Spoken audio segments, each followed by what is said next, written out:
नमस्कार विद्यार्थी मित्रांनो, मी विनोद नाईक. आपण पाहत आहोत इयत्ता 8वी विज्ञान. याच्यामध्ये आपण 15वा लेसन पाहतो विद्यार्थी मित्रांनो, तो म्हणजे आहे ध्वनी.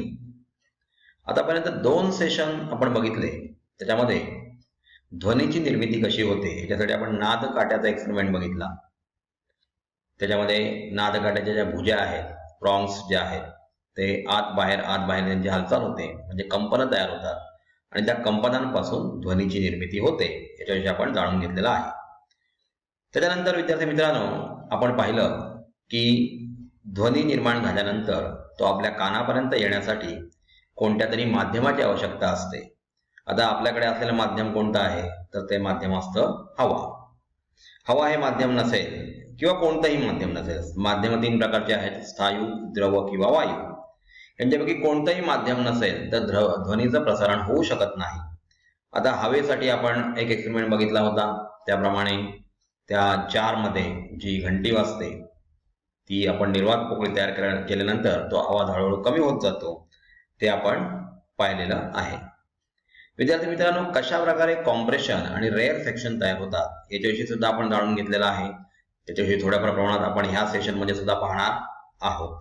चला तर मग पाहूया ध्वनी आणि त्याच्यामधला सेशन 3. इथे पहा, आपण जी आधीच्या सेशन मध्ये आकृती पाहिली त्याच्यामध्ये संपीडन आणि विरलन मिळून एक आवर्तन तयार होतं आणि एका सेकंदामध्ये नादकाट्याच्या भुजा जितक्या वेळा पुढे मागे होतात तितकी आवर्तने एका सेकंदात हवेत तयार होतील. आता एका सेकंदात हवेत किंवा इतर माध्यमात निर्माण होणाऱ्या एकूण आवर्तनांची संख्या म्हणजेच त्या ध्वनी तरंगाची वारंवारिता होय. वारंवारिता म्हणजेच फ्रिक्वेन्सी होय.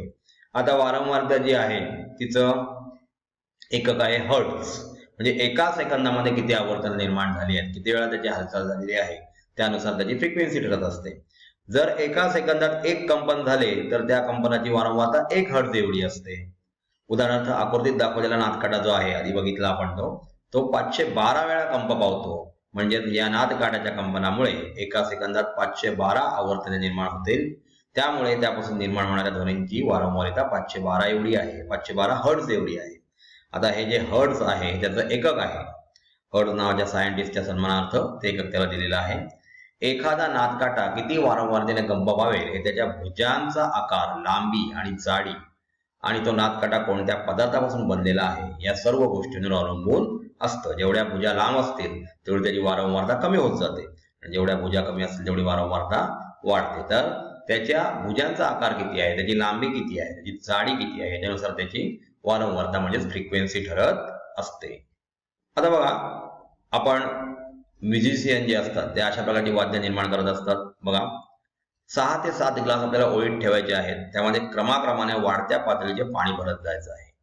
एक पेन्सिल घेऊन त्याच्यावर क्रमाक्रमाने आघात केला तर प्रत्येक ग्लास पासून वेगवेगळा ध्वनी निर्माण होतो. आता प्रत्येक ग्लासवर आघात केल्यावर त्यात असलेल्या हवेच्या स्तंभात तरंग निर्माण होतात. आता पाणी आपण ठेवलं की पाण्याच्या वर काय आहे, हवा आहे. आता त्याच्यावर आघात केल्यामुळे काय होतात, त्याच्यात तरंग निर्माण होतात. आता हवेच्या स्तंभाच्या उंचीनुसार या तरंगाची वारंवारिता बदलते. प्रत्येक ग्लासात पाण्याची पातळी वेगवेगळी असल्याने त्यामधील हवेच्या स्तंभाची उंचीही वेगवेगळी असते. म्हणजे आपण पाणी कमी पासून जास्त पर्यंत भरत गेलोय आणि त्याच्यामुळे ह्याच्यामध्ये असलेला जो हवेचा स्तंभ आहे त्याची उंचीही वेगवेगळी आहे. आता यामुळे तो ग्लास कंप पावल्यावर निर्माण होणाऱ्या ध्वनीची वारंवारिता विशिष्ट असते. म्हणजे जेवढी हवा त्या पाण्यावर आहे तेवढी त्याच्यामध्ये वारंवारिता वेगवेगळी असते आणि त्यामुळे वेगवेगळ्या प्रकारचा ध्वनी निर्माण होतो. त्यामुळे त्यापासून निर्माण होणारा ध्वनीही वेगवेगळा असतो.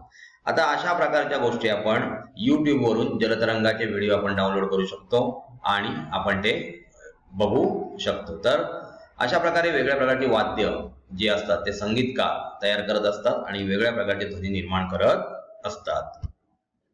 इथे बघा, ध्वनीची वारंवारिता मोजणारे ऍप भ्रमणध्वनीवर उपलब्ध होऊ शकते. म्हणजे आपले जे मोबाईल असतात त्याच्यावर आता वेगळ्या प्रकारची ऍप उपलब्ध असतात. त्याप्रमाणे याची फ्रिक्वेन्सी मोजण्याचं, ध्वनीची फ्रिक्वेन्सी मोजण्याचा ऍप सुद्धा आपल्या मोबाईलवर अवेलेबल आहे. आपल्या शिक्षकांच्या सहाय्याने त्याचा वापर करून वेगवेगळ्या क्लासपासून निघणाऱ्या ध्वनीची वारंवारिता मोजू शकतो. म्हणजे आपल्याला आता वारंवारता जर मोजायची असेल तर कुठल्या दुसऱ्या इन्स्ट्रुमेंटची गरज नाही, कारण अशा प्रकारचे ऍप वेगळ्या प्रकारचे या मोबाईलच्या मार्फत आपल्याला मिळत असतात. ग्लासातील हवेच्या स्तंभाची उंची आणि ध्वनीची वारंवारता यांचा काही संबंध दिसतो का? तर हे झाले तुमचे सोपे जलतरंग वाद्य. लक्षात घ्या, जसा जसा तो कॉलम वाढत जाईल तशी ती वारंवारता त्याची वाढत जाईल, कारण त्याच्यावर हवेमध्ये पोकळी निर्माण झालेली असेल आणि हवा हे माध्यम तुम्हाला मिळेल. आता हे जलतरंग वाद्य आपण तयार केलेलं आहे.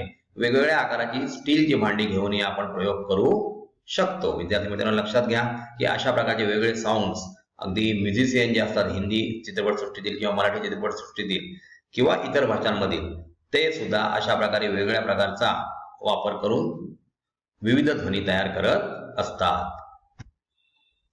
ध्वनी आणि संगीत बघा, साऊंड आणि म्युझिक. आता जे आपण जलतरंग निर्माण केलं, जे वाद्य तयार केलं होतं, त्याच्यावर असं समजतं की ध्वनी तरंगाची वारंवारता बदलली की निर्माण होणारा ध्वनी वेगवेगळा असतो. म्हणजे जशी फ्रिक्वेन्सी बदलत जाईल तसा त्याचा ध्वनी वेगळा असतो. बघा, आपल्याकडे हार्मोनियम किंवा पेटी वाजत असताना किंवा तबला वाजत असताना सुद्धा तो तबला वादक आहे तो त्याला ती जी रशी असतो वेगळ्या प्रकारे ताणत असतो आणि जर हातोडीने मारून बघत असतो, जेणेकरून वेगळ्या प्रकारचा ध्वनी निर्माण व्हायला पाहिजे. किंवा कॅसिओ वादक किंवा ह्याच्यापूर्वी बुलबुल वादक असायचे, ते तारेमध्ये विशिष्ट असा तणाव निर्माण करायचे, जेणेकरून वेगवेगळ्या वारंवारतेचा ध्वनी निर्माण होईल.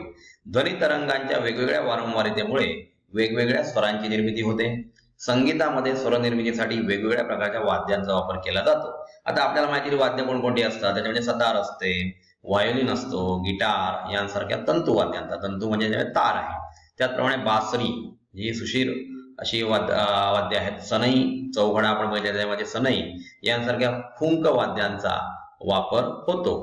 गळ्यामधून वेगवेगळे स्वर निर्माण करता येतात. आपल्या गळ्यामधून सुद्धा आपण वेगवेगळे स्वर निर्माण करू शकतो. असे बरेचसे कलाकार आपण बघितलेले आहेत, ते वेगवेगळ्या प्रकारचा स्वर निर्माण करतात.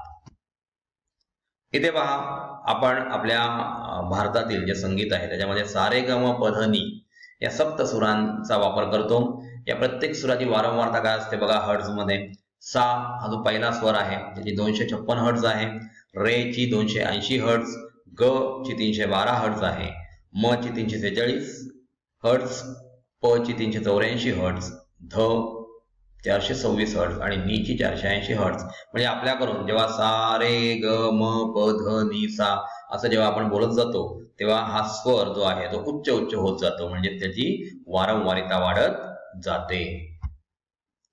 बघा, तंतुवाद्यांमध्ये म्हणजे ज्याच्यामध्ये तारा आहे, सतार असेल किंवा गिटार असेल किंवा व्हायोलिन असेल, तर हे जे तंतुवाद्य आहेत त्याच्यामध्ये वापरलेल्या तारांवर ताण कमी जास्त करून तसेच तारेच्या कंप पावणाऱ्या भागाची लांबी बोटाने कमी जास्त करून कंपनाची वारंवारता बदलली जाते आणि यामुळे निरनिराळ्या अशा स्वरांची निर्मिती होत असते. आपण बघतो तो वादक आहे तो चावीच्या सहाय्याने जेव्हा तणाव कमी जास्त करतो आणि त्याच्यामुळे वेगवेगळ्या प्रकारच्या स्वरांची निर्मिती होते.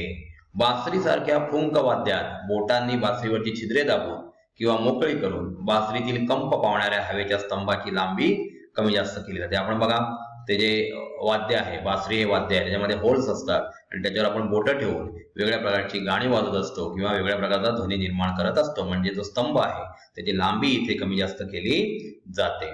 त्यामुळे कंपनाच्या वारंवारतेमधील बदल होऊन निरनिराळ्या स्वरांची निर्मिती होते, हे आपल्याला माहित आहे. याचप्रमाणे बासरी वादनासाठी वापरलेली फुंक बदलून ही वेगळ्या स्वरांची निर्मिती करता येते. अशा प्रकारची वाद्य आपण जनरली पाहत आलेलो आहोत. तर विद्यार्थी मित्रांनो, आपण या सेशनमध्ये, हा जो तिसरा सेशन संपला त्याच्यामध्ये ध्वनीची निर्मिती हवेमार्फत होते हे आधी शिकलेलो होतोच. त्याच्यानंतर वेगळी वाद्य वापरून, म्हणजे आपण बघितलं की आपण काही कपांमध्ये पाणी घेऊन, वेगळ्या उंचीचं पाणी घेऊन त्याच्यावर आपण पेन्सिलच्या सहाय्याने वाजवत गेलो आणि त्याच्यामुळे वेगवेगळ्या प्रकारचा ध्वनी निर्माण झाला. ती कंपनं कशी निर्माण झालेली आहेत ते बघितलं. त्याच्यानंतर हर्ट्झ म्हणजे काय, हर्ट्झ एक फ्रिक्वेन्सीसाठी वापरले जातं, म्हणजे वारंवारता त्याच्यामध्ये मोजली जाते. सारेगम प ध नी सा मध्ये प्रत्येक स्वराची जी फ्रिक्वेन्सी आहे ती वेगवेगळी असते आणि त्याच्याविषयी आपण ह्या सेशनमध्ये पाहिलेलं आहे. तर विद्यार्थी मित्रांनो, अशा प्रकारे ध्वनीची निर्मिती होऊन आपण ध्वनी कसा ऐकू शकतो, किंवा टीव्हीवर चाललेलं एखादं संगीत आहे, टीव्हीवर चाललेलं एखादं गाणं आहे, लता मंगेशकर किंवा आशा भोसले या गायिका किंवा सुरेश वाडकर हे गायक आपल्या आवाजामार्फत आपल्याला कशा प्रकारे मंत्रमुग्ध करतात, त्यांच्या आवाजाची वारंवारता काय आहे किंवा त्यांचा आवाज कोणत्या फ्रिक्वेन्सीने आपल्या कानाजवळ येतोय, त्यानुसार तो किती मधुर वाटतो हे त्याच्यावर अवलंबून असतं. आणि त्याच्यासाठी आपण रेडिओ किंवा इतर टेप रेकॉर्डर आहे किंवा आपण आता पेन ड्राईव्ह मार्फत त्यांची गाणी ऐकत असतो. तर ह्याच्यामध्ये वारंवारता कुठलंही संगीत निर्माण होण्यासाठी म्हणजेच म्युझिक निर्माण होण्यासाठी त्याच्यामध्ये वापरली जाणारी वाद्य आणि त्यांची वारंवारता ही खूप महत्वाची असतात. तर विद्यार्थी मित्रांनो, लक्षात घ्या, AS विद्यालय म्हणजेच एनी टाइम एनिवेअर स्कूल हे असं ऑनलाईन एज्युकेशनल ॲप आहे ज्याच्या मार्फत आपण घर बसल्या 6वी ते 10वी पर्यंतचा अभ्यास करू शकता आणि आपल्या परीक्षेमध्ये आपण अतिशय चांगले असे मार्क्स मिळवू शकता. कारण या ॲप मार्फत आपल्याला प्रत्येक प्रश्नाचं उत्तर अगदी आपल्याला समजेपर्यंत दिलं जातं. कोणत्याही क्वेरीज असतील त्यांचं निरसन सुद्धा आम्ही आमच्या ॲप मार्फत करत असतो. आपल्याला आन्सर लिहिताना काही प्रॉब्लेम्स असतील तर तुम्ही आम्हाला विचारू शकता आणि इथे 6वी ते 10वी पर्यंतचा अभ्यास आपण घर बसल्या करू शकता. आपण हे ॲप रजिस्टर केलेलं आहेच. आपल्या इतर विद्यार्थी मित्र मैत्रिणींना सुद्धा या ॲपबद्दल माहिती द्या, जेणेकरून त्यांचंही भवितव्य उज्ज्वल होईल. धन्यवाद.